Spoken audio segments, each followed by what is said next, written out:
하나님 말씀 열왕기상 18장 말씀 보겠습니다.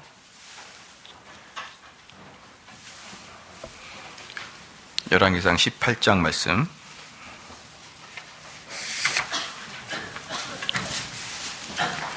(18장) 7절부터 17절 말씀까지입니다. 18장 말씀 7절로 17절 말씀까지 한 절씩 교독하시겠습니다. 오바다가 길에 있을 때에 엘리야가 저를 만난지라. 저가 알아보고 엎드려 말하되 내 주 엘리야여 당신이시니까.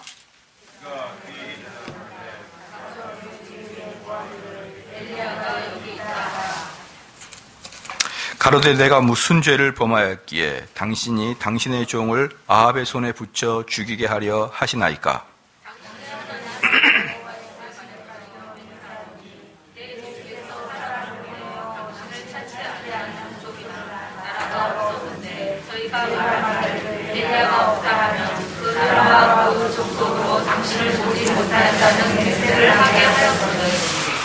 이제 당신의 말씀이 가서 내 주에게 고하기를 엘리야가 여기 있다 하라 하시나.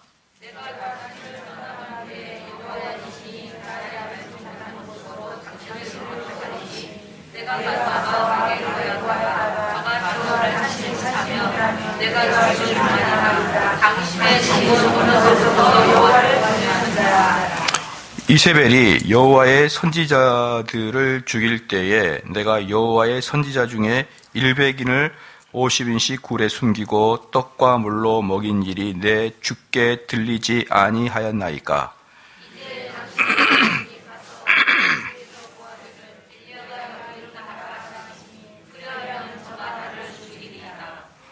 엘리야가 이르되 내가 모시는 만군의 여호와의 사심을 가리켜 맹세하노니 내가 오늘날 아합에게 보이리라.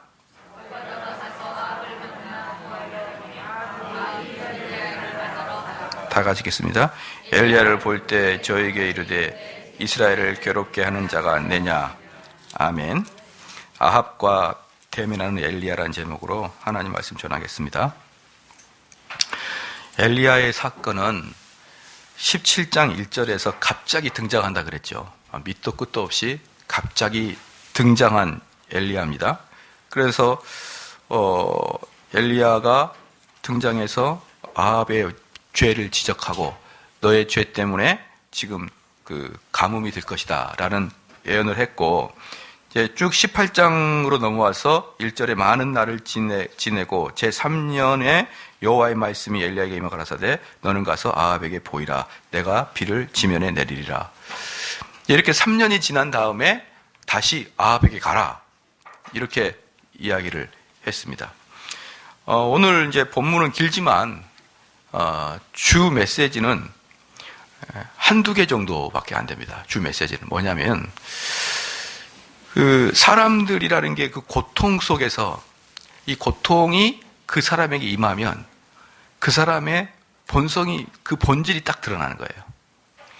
고통이 임하면 그 사람의 본질이 드러나는데 그게 무슨 뜻이냐 그러면 고통이 들어가 봐야 그 사람이 선택된 백성인지 아닌지를 알 수가 있다는 것입니다.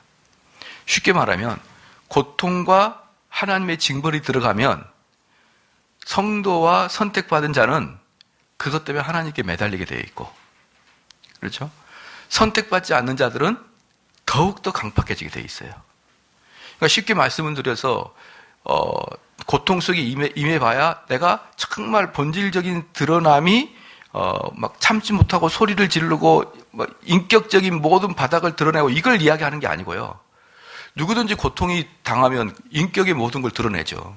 인격의 모든 걸 드러내게 돼 있어요.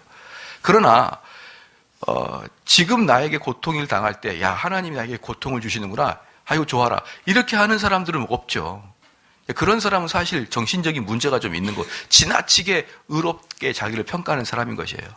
사람은 누구나 고통이 생기면 한숨을 쉬고 눈물을 흘리고 이 고통이 나에게 없어지게 해달라고 하나님께 매달리죠. 그러나 이제 그 고통이 계속될 때 어떻게 됩니까? 성도들은 더욱더 하나님을 찾는 자가 될 것이며 악한 자들은 더욱더 마음을 악하게 먹음으로 하나님을 더욱더 떠나게 된다 이 말입니다. 그래서 그가 고통을 당해봐야 하나님의 백성인지 아닌지가 선명하게 드러나는 것이지, 평범한 즐거울 때, 이런 일상적일 때는 그가 성도인지 아닌지 구별해내기 어렵습니다. 많은 사회학자들은요, 상당히 사람을 오해하고 있는 것 중에 하나가 뭐냐면, 사람이 가치 중립적이라고 생각하는 거예요. 사람이 가치 중립적이라고 생각해가지고 철저히 이 객관화 작업을 통해서 사회의 문제를 해결하고 분석해낼 수 있다고 생각하는 거예요. 객관화 관점, 온도, 또 그때 당시의 시장 상황, 여러 가지 그 나라의 분위기, 경제 분위기, 이런 것들을 다 총괄하면, 그것들을 다 이렇게 객관화시키면 객관적인 결과가 나올 거라고 생각하는 게 보편적인 사회학자들의 생각입니다. 그런데 우리 기독교의 아주 유명한 반틸이라는 그 신학자는 그렇게 얘기하지 않았어요. 모든 사람은 가치 중립적일 수가 없다는 거예요. 모든 사람은 가치 중립성이 없고 어떤 선호도가 있다. 그 선호도에 따라서 사람은 결정하게 된다는 것이에요. 정보가 들어와도 각자 자기의 나름대로의 해석을 통해서 해석을 해버리고 맙니다. 그건 뭘 뜻하는가요? 이 정보가 들어오기 전에 이미 내 선호도, 내 경향이 있다 이 말입니다. 그럼 반틸이 말하기를 또 얘기했냐면, 그 모든 선호도와 경향 밑에 뭐가 있느냐? 종교심이 있다는 거예요. 그래서 모든 세상의 가치관, 모든 한 사람의 가치관은요, 가장 깊숙한 곳에 종교가 무엇이냐에 따라서 그 사람의 궁극적인 행동이 드러나게 되는 것이죠. 그러니까 그 속에 가장 핵심적인 속에 하나님이 들어있는 자는 고통과 외부적인 고난이 다가올 때 하나님께 가는 것이고요. 아무리 그가 합리적이고 객관적으로 사람이 잘 설명을 하더라도 그 속에 불신앙이 들어있는 사람은 그 고통과 어려움이 있을 때는 딱 교회를 떠나고 맙니다. 그래서 많은 사람들은 이렇게 얘기하는 거예요. 야, 목사님 설교를 들어보니까 너무 좋아. 목사님 분위기를 들어보니까 내 마음에 너무 쏙 맞고 내가 그것 때문에 변했어. 이런 사람들이 있거든요. 근데 그런 사람들이 자기 친구나 자기 형제나 자기 가족들을 데리고 오면 똑같이 변화될 거라 생각하는 거예요. 천만의 말씀이에요. 천만의 말씀입니다. 그 자의 마음속에 미리 하나님의 역사와 그 밭이 마련되어 있는 자들은 그 씨가 들어가서 30배, 60배, 100배 열매를 맺지만 딱딱한 밭에서는 아무리 뿌려봐야 안 되는 것이에요. 그러니까 이렇게 보면 딱 맞습니다. 만약에 이 교회에서 정대훈 목사가 설교를 했는데 거의 대부분의 사람들이 그 말씀에 동의를 못하고 그 말씀 때문에 아파하고 그 말씀 때문에 병들었고 그 말씀의 열매가 맺어지지 않으면 그건 정대훈 목사의 잘못이에요. 그런데 이 교회에 어떤 분은 그것 때문에 인생이 변했고 어떤 분은 그것 때문에 슬픔 속에서 위로를 받았고 어떤 사람은 그것 때문에 인생의 거듭남의 체험을 한 사람이 있고 일단의 그런 사람들이 있고 또 일단의 무리들 중에서는 그것 때문에 상처를 받고 그것 때문에 병들어 있는 사람이 있을 수가 있습니까? 없습니까? 있어요. 그럴 때는 병든 자의 문제라 이 말이에요. 병든 자의. 왜? 하나님 말씀이 선포됐기 때문에 몇 명의 사람들이 그것 때문에 열매를 맺는 것이 있다 이 말입니다. 그런데 동일하게 하나님 말씀을 들었는데 어떤 사람이 마음속에 여전히 의구심과 여전히 병들어 있음과 여전히 속상함을 갖고 있는 사람들은 그 사람들은 괴롭다 이 말이에요. 아, 내가 괴로워. 내가 너무 마음이 아픈데. 그런데 목사님 설교를 들어보니 목사님의 이야기는 대체적으로 맞는 것 같고 특별히 흠잡을 데가 없는데 그냥 내 마음이 괴롭군. 이런 사람 특징이 뭡니까? 자기랑 똑같은 생각하는 사람 찾아내기 시작합니다. 왜? 자기가 틀리지 않았다는 것을 증명해내기 위해서. 이것은 정대호 목사의 설교가 잘못됐기 때문에 내가 바른데 정대호 목사 설교가 잘못됐다는 것을 증명해내기 위해서 누구한테 증명하기 위해서 시작? 자기 자신 스스로에게 증명하기 위해서. 다른 사람에게 증명할 뿐더러 자기가 옳다라는 것을 증명하기 위해서 자기랑 똑같은 사람을 찾아내기 시작하는 거예요. 그러다가 몇 번 찔러보다가 아, 이 사람이 내 말에 동의하구나. 그러면 찰떡궁합 붙어버립니다. 그게 바로 작당한다는 것이에요. 숙덕거림의 시작이고 패당을 잡는 것이에요. 왜 그게 작당이냐? 한번 잘 생각해 보십시오. 떳떳이 드러내놓고 이야기를 못합니다. 숨어서 마음에 맞는 자를 찾아내다가 주파수가 맞는 사람끼리는 착 달라붙는 거예요. 다시 말씀드립니다. 그런 사람들이요, 차라리 이 교회에서 아무도 은혜를 받지 아니하면 그 사람이 옳죠. 근데 이 교회에서 인생이 변화된 사람이 있는 걸 어떻게 생각합니까? 아무리 말씀이 객관적으로 옳은 말씀이 들릴지라도 그 말씀이 여러분 밭에 떨어져서 그 가장 깊숙한 곳에 여러분의 성향이 뭐냐에 따라서 이 말씀은 다르게 해석되게 시작된 것입니다. 한번 봐볼까요? 로마서 2장을 한번 봐봅시다. 그대로 펴주시고 접어주시고 로마서 2장을 봐봅시다.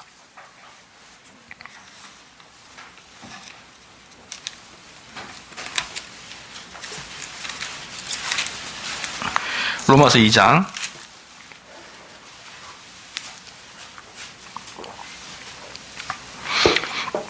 봅시다. 제가 한번 읽어보겠게요.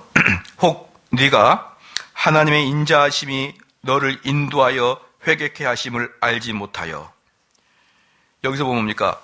하나님의 인자하심이 너를 인도하여 회개케 하신다. 즉 회개도 마음대로 못한다는 거예요. 하나님이 은혜를 주시고 선택된 자만이 회개를 합니다. 회개케 하심을 알지 못하여 그의 인자하심과 용납하심과 길이 참으심에 풍성함을 멸시하느냐.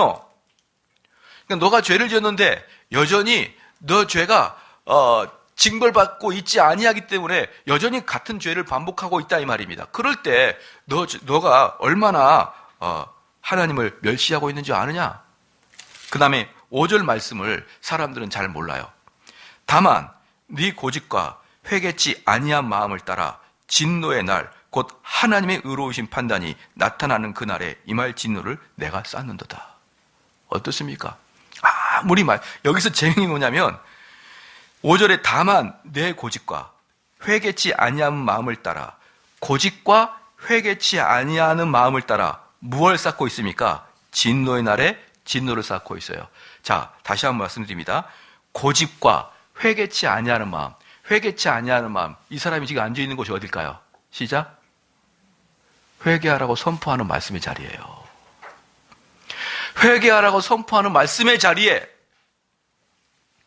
있음에도 불구하고, 그 말씀이 여전히 선포됨에도 불구하고 그가 회개치 않냐고 마음을 계속 강팍하게 하는 것은 무슨 뜻이냐? 진노를 쌓고 있다는 뜻이에요. 진노를 쌓고 있다. 그래서 이들은 오히려 말씀의 자리에 없는 게 더 은혜인 것입니다. 그들은 갑절로 쌓고 있거든요. 하나님 말씀이 뚫고 내 마음속에 들어와서 나를 회개시킬까 하여 더욱더 강체 같은 마음으로 덧입혀 버리기 때문에 이러한 자들은요, 결단코 회개를 못합니다.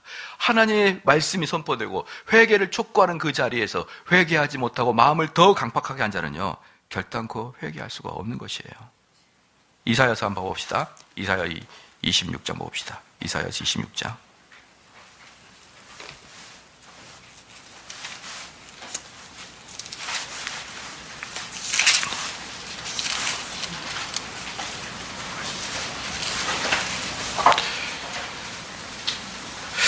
(26장 9절) 말씀이에요.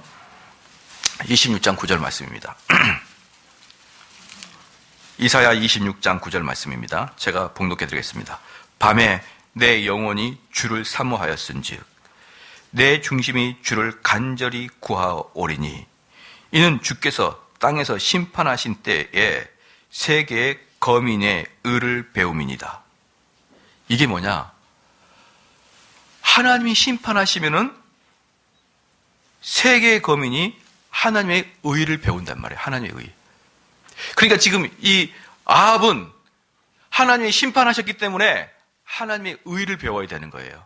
그런데 10절 말씀, 악인은 은총을 입을지라도 의를 배우지 아니하며 정직한 땅에서 불의를 행하고 여호와의 이용을 돌보지 아니하는도다. 뭡니까? 악인은 은총을 입어도 감사하지 않고, 악인은 심판을 받아도 거기서 교훈을 받아내지 못해요.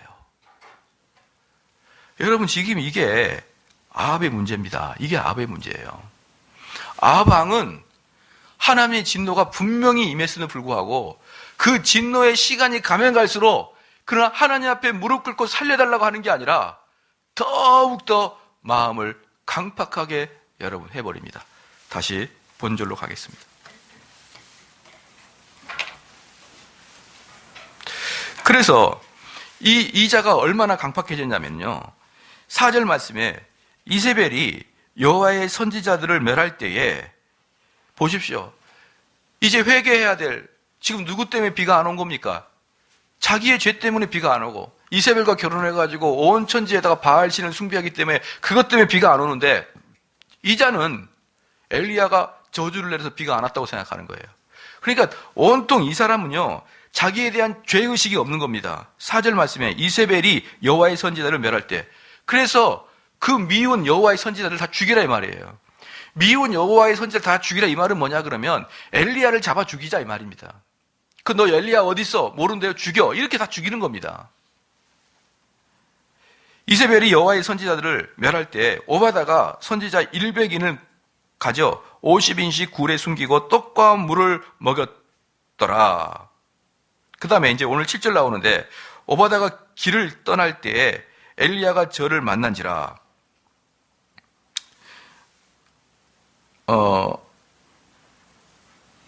6절 말씀에 두 사람이 두루 다닐 땅을 나누어 아합은 홀로 이 길로 가고 오바다는 홀로 저 길로 간다. 이제 이 6절 있잖아요.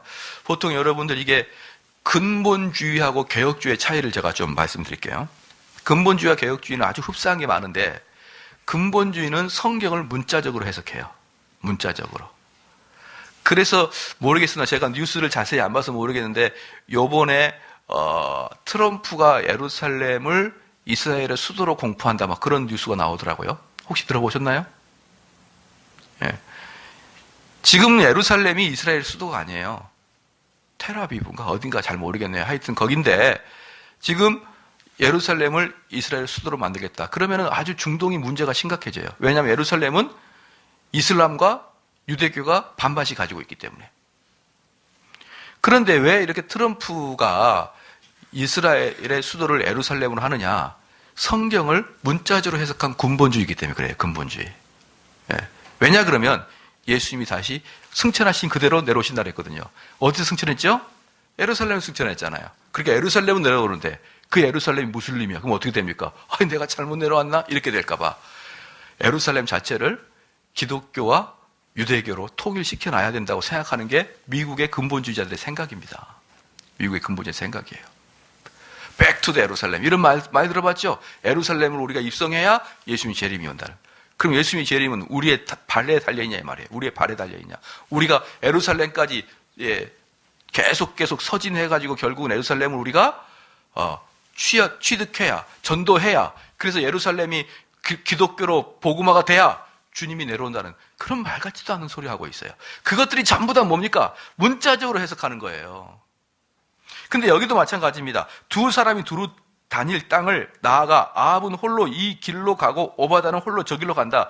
이 근본주의는 그냥 길을 같이 달려간다 이렇게 표현하겠지만 우리 개혁주의자들은 여기에서 뭘 찾습니까? 의미를 찾아요. 영적 의미를. 뭘까요? 아합과 오바다는 길이 다르다는 거예요. 길이 다르다. 얘네들은 가는 길이 달라요. 이 둘은 아합은 여호와의 선지자를 죽인 자고 오바다는 그를 살리는 하나님을 경외하는 자입니다. 이 둘은 가는 길이 다르다는 것이에요.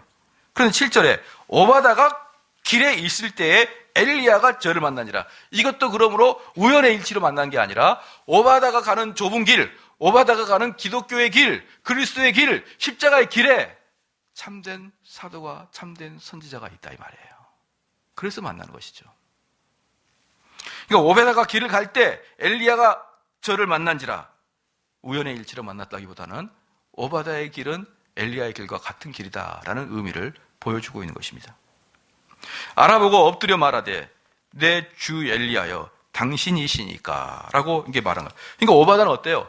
딱 보자마자 엘리야를 알아보고 엘리야 앞에 주님 이렇게 이야기하거든요. 주님 이렇게 이야기하거든요. 그런데 이 아합은 뭐라고 하느냐? 17절 봐볼까요? 아합이 엘리야를 볼 때거든요. 아합이 엘리야를 볼 때에 저에게 이르되 이스라엘을 괴롭힌 자가 너냐? 이렇게 말해요. 전혀 다른 종자죠. 전혀 다른 종자. 전혀 다른 길을 가고 있다 이 말이죠. 8절 말씀에 그러하다가 가서 내 주에게 고하기를 엘리야가 여기 있다 하라.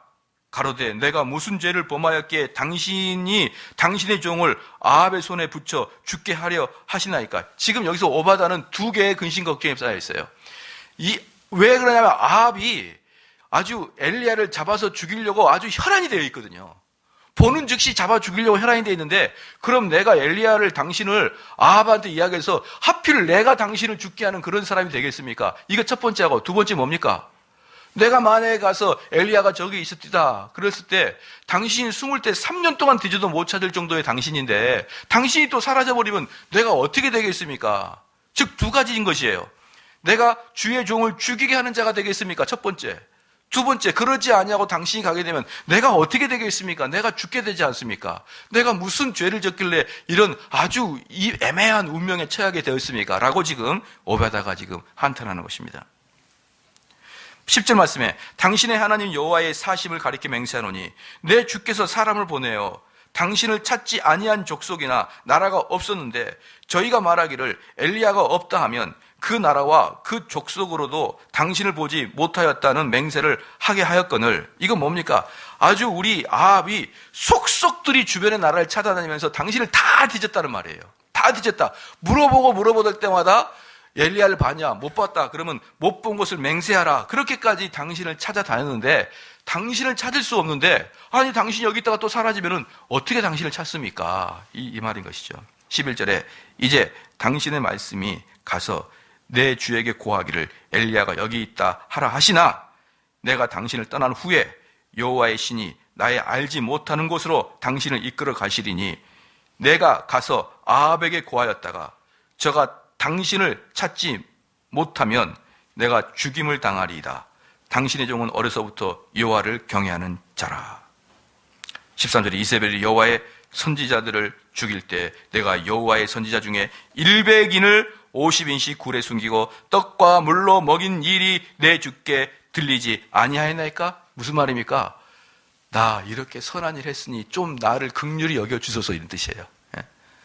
나 당신 없을 때 당신 때문에, 엘리야 당신 때문에, 선생님 때문에 엄청나게 많은 선지자가 죽었습니다.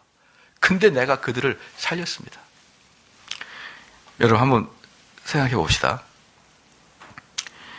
이게 윤리적으로 어떻게 생각합니까? 만약에 엘리야가 이 상태를 보면은 지금 이세벨과 아합이 여호와를 섬긴 선지자를 죽이려고 하는 이유가 뭐라고 했죠? 엘리야를 찾아내기 위해서 죽이는 거예요. 엘리야를. 그럼 엘리야 때문에 수백 명이 죽었잖아요. 그럼 양심 있는 사람은 자수해야죠. 그만 죽여라. 내가 여기 있다. 나만 죽이면 될 것을 왜 그들을 죽이냐. 그리고 자수해야 되죠.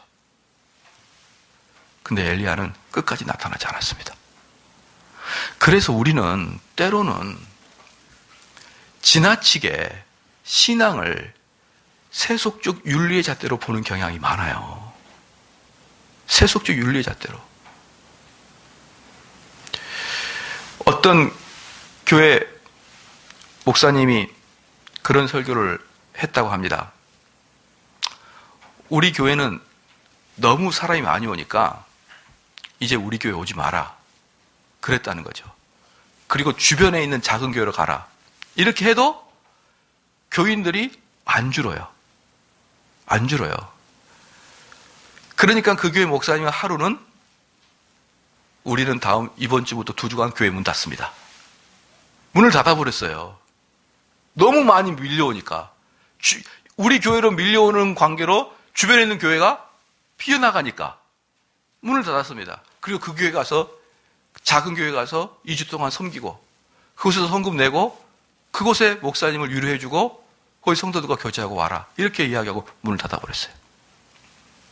그래가지고 엄청나게 대서특필된 사건이 있었습니다. 그리고 종종 그래요. 한 1년에 한두 번씩 그런 일을 발생합니다.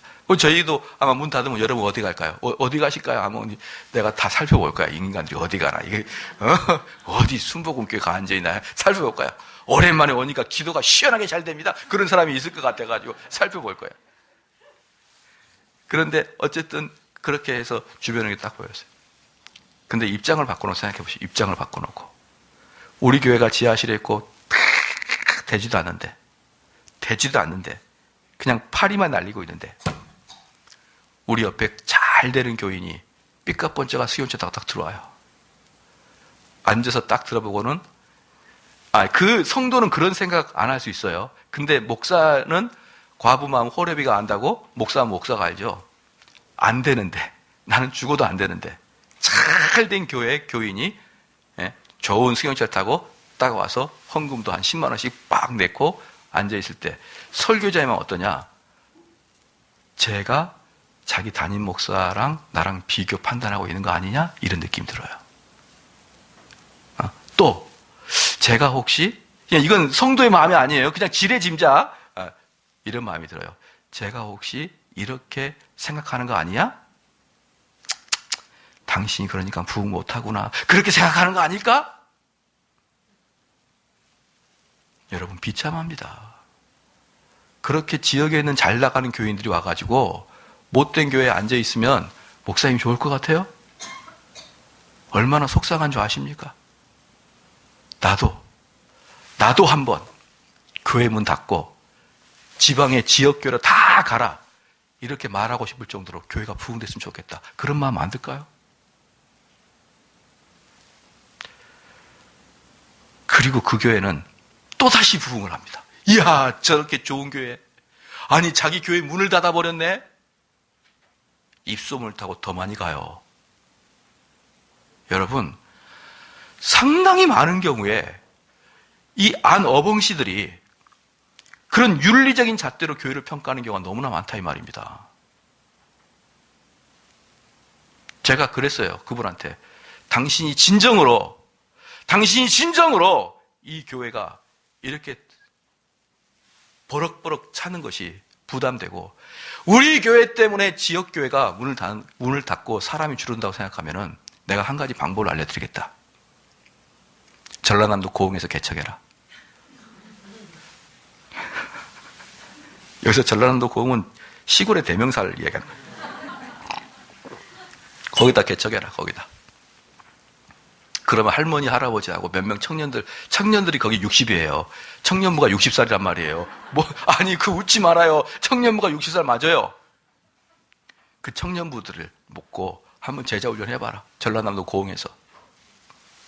그래야 내가 너의 진정성을 알겠다.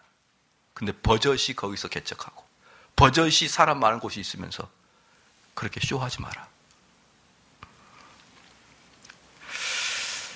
여러분은 안 됩니다. 윤리적 잣대로 교회를 보지 마십시오. 여기서 보십시오. 엘리야가 만약에 어때요? 나는 윤리적인 사람이야. 그러면 더 이상 죽이지 마라. 내가 여기 있다. 차라리 나를 죽여라. 그럼 어떻습니까? 하나님의 역사가 끝나버리죠. 하나님의 역사가 끝나버리죠.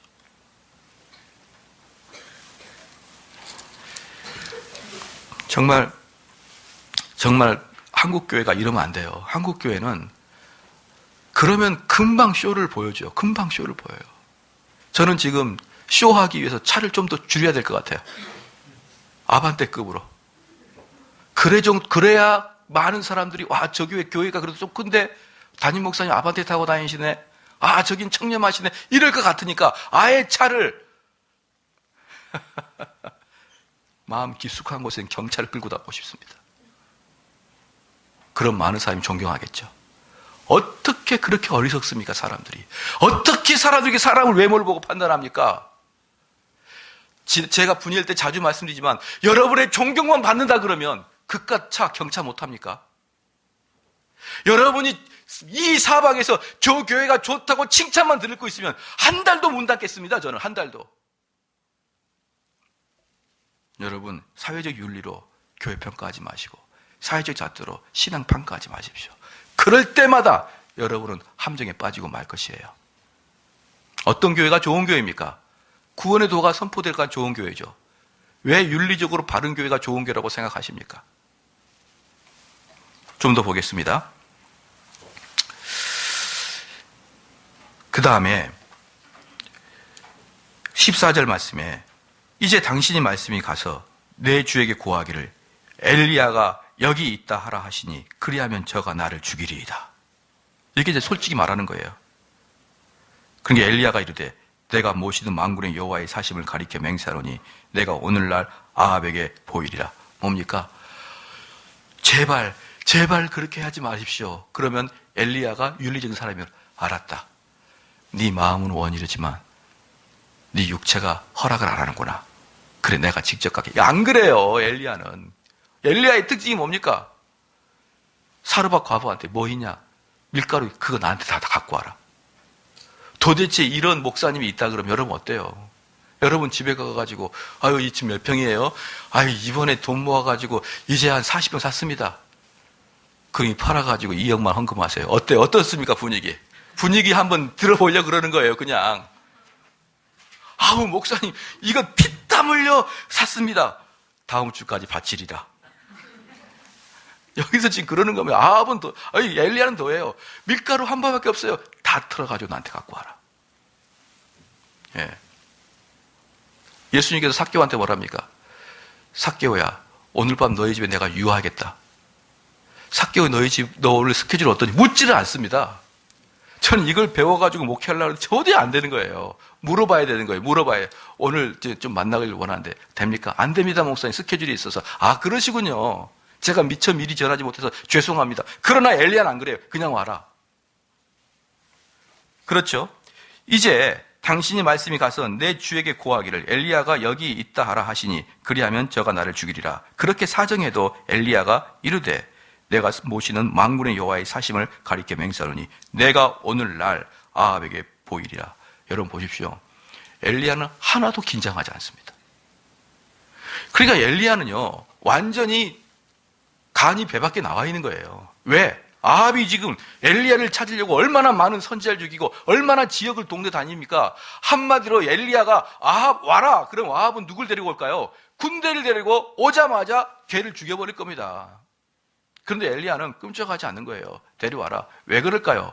엘리야는 지금까지 17장부터 지금까지 하나님의 살아계심을 손수 느꼈거든요. 하나님이 때에 따라서 자기에게 까마귀에게도 통해서 자기에게 먹이게 했고요. 그 다음에 과부의 아들도 살렸고 기름에도 새지 않게 나오게 했고 이런 경험을 실제로 했고 말 한마디에 하나님께서 비를 멈추게 했고 이런 경험을 실제로 했기 때문에 아합은요, 천군 만마보다 하나님이 함께 한다는 것이 훨씬 강하다는 걸 알고 있었거든요. 그러니까 아합에게는 엘리야에게는 두려운 게 없는 거예요. 아합 데리고 와라 이랬습니다. 이럴 때 아합의 마음은 어땠을까요? 아합의 마음은 16절에 오바다가 가서 아합을 만나 고함에 아합이 엘리야를 만나려 하여 가다가, 여기서 그 주석을 보면은 아합이 두 가지 감정이 섞여 있다는 것이죠. 무슨 감정이냐? 상당한 분노와 상당한 두려움이 같이 들어가 있는 거예요. 분노와 두려움이.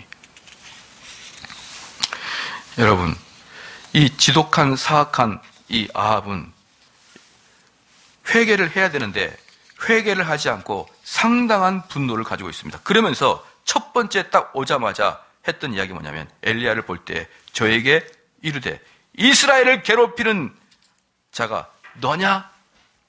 이러면서 단 한 번도 회개하지 않는 아합을 볼 수가 있어요.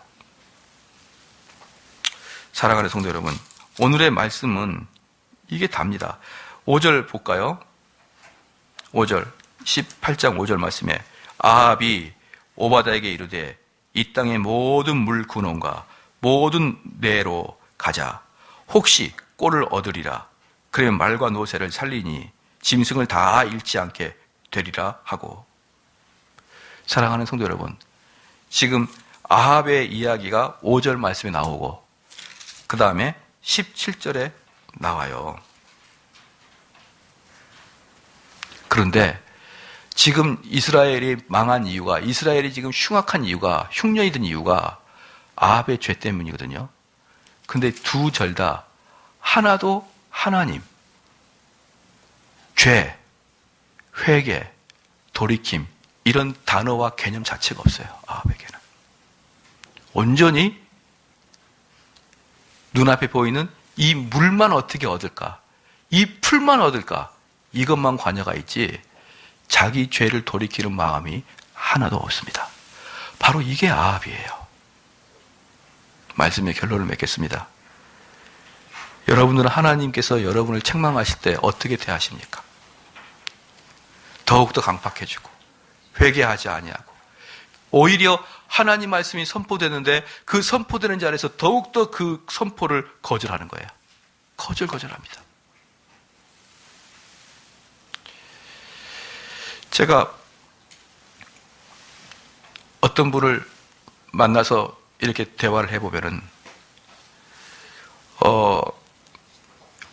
오랫동안 외국에서 제 설교를 들었던 분을 아르헨티나에서 만났어요. 아르헨티나 그 집사님인데. 근데 나이가 한 60대 중반이 되신 배 타는 사람이었습니다. 배를 타는 사람이었는데 그 나라는 그 돔이나 이런 거 잘 안 먹어요. 돔이 이런 거. 그리고 갈치도 잘 안 먹습니다. 그래서 그것들을 잡아다가 한국에다가 수출하면은 돈을 많이 번다는 소문을 듣고 갔다가 쫄딱 망했어요. 어찌된 게 쫄딱 망해버렸습니다. 그리고 여러분, 그 아르헨티나 이 해변의 길이와 우리나라 해변의 길이가 비슷하다는 거 아시나요? 아르헨티나 해변의 길이와 우리나라 해변의 길이 비슷해요. 근데 우리나라는 아르헨티나 배면 배꼽만 해요, 배꼽. 근데 왜 해변의 길이가 비슷하냐? 우리나라는 뾰족뾰족 되어 있기 때문에. 네, 뾰족뾰족이 이걸 쭉 펴면 아르헨티나만 합니다. 여러분 모르셨죠? 여러분 우리나라 땅이 중국 땅보다 좀 작은 거 아시나요? 모르셨죠? 그러니까 참 여러분 답답한 거예요. 아는 게 하나도 없으니까. 우리나라 땅은 이렇게 되어 있거든요. 다 산이라. 쭉 펴면 쭉 펴면 상당히 많아요. 여러분 모르셨군요. 우리나라는 이렇게 되어 있어요. 이렇게. 그래서 사실 우리나라가 작은 땅이 아니다. 이 자부심을 가져야 돼요. 대국이에요, 대국. 근데 바다의 표면도 그렇게 해요. 그래서 우리나라의 해변의 길이와 아르헨티나 해변의 길이가 별 차이가 없어요. 그리고 가보니까 아르헨티나가 별로 고기가 안 잡혔던 거예요. 엄청나게 양이 많을 줄 알았더니만. 그래서 망하고 거기 있어서 오도 가도 못하고 거기에 계시는 거예요. 벌써 60대 중반이 넘어졌는데. 근데 그분이 할 일이 뭐가 있겠습니까? 맨날 내 설교 듣는 거예요. 여러분 갔더니요. 그 60대 어르신이 내 손잡고 눈물 뚝뚝 흘려요. 목사님 설교가 아니면 저는 살 수가 없습니다. 그런 사람이 있는 거 보면 어떤 사람은 목사님 설교 좀 열받습니다. 기분이 좋다가도 그냥 나빠집니다. 또는 가면 갈수록 소망이, 들으면 들을수록 소망과 격려가 사라집니다. 왜 그럴까요? 왜 이런 극명한 차이가 날까요, 여러분? 여러분, 저는 그런 노인 어르신들의 이렇게 손을 잡고 저에게 그런 이야기 해줄 때 이 사역을 멈출 수가 없고, 그리고 더욱더 이 인터넷을 통해서 설교가 외부로 방송되는 걸 멈출 수가 없는 거예요. 그 한 분만을 위해서라도. 왜? 그분이 저한테 목사님 아니면 저는 살 수가 없습니다. 그러거든요. 다 망해요. 청혼의 꿈을 갖고 그 머나먼 땅에 갔는데 올 수가 없을 정도로 망해버린 거예요. 올 수가 없을 정도로. 여러분, 하나님 말씀이 선포되면요, 무장해제를 해버리십시오. 하셔서 그 말씀이 여러분 심령성에 들어가셔서 여러분을 만져주고 실제로 정대호 목사한테 위로받지 말고 성령을 통해서 위로받으십시오. 목사한테 위로받아봐야 여러분 폐가 망신할 때는 도움이 안 돼요. 오직 주님만이 참된 위로가 되실 것입니다. 우리 한번 기도할 때요, 우리 찬송가를 하고 기도하겠습니다.